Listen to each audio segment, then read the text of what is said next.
mbok menawa kesupen jadwal.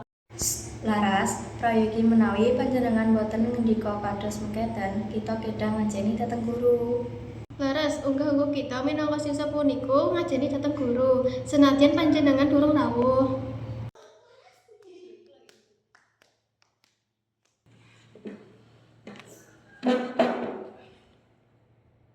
Sugeng enjing para siswa. Sugeng enjing Bu Guru. Sugeng enjing Bu. Laras, sampun lali tata krama ing ngarepe guru ta? Nggih, Bu.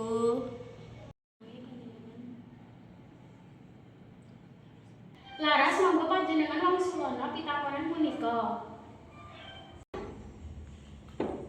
Lah gampang Bu, jawabane kuwi ngene tok kok aku ya wis ngerti. Laras, prayogi menawi panjenengan ngendika nganggo basa krama dhateng guru. Lah kowe kok sok pinter Atri, ora usah ngajari aku. Laras, saged kula aturi rembug sekedhap. Basa punika nggambarake pribadine menungsa. Menawi panjenengan ngedika kasar, tiyang sanes saged ngrasa boten kenging pakurmatan. Punapa panjenengan remen dipun paringi ukara kasar? Mboten Bu Guru. Nggih, sami kemawon. Kita ugi kedah ngrumati tiyang sanes langkung-langkung dhateng guru kuwi tegesipun unggah-ungguh. Laras, kita sami sinau boten namung aksara lan ukara, nanging ugi tata krama gesang. Bu Guru, kula nyuwun pangapunten. Kula sampun sembrono lan boten ngajeni. Wiwit samenika kula badhe sinau ngagem basa krama lan ngajeni kanca-kanca ugi guru. Nggih Laras, punika dados pelajaran wigati elinga unggah-ungguh punika dasar gesang bebiaran.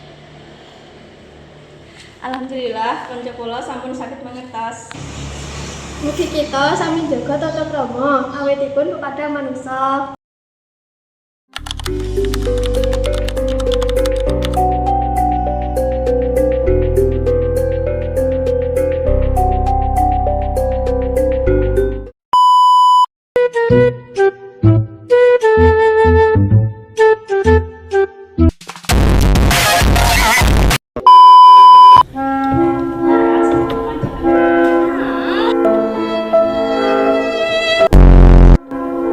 Lah kowe kok sok pinter Atri, ora usah ngajari aku.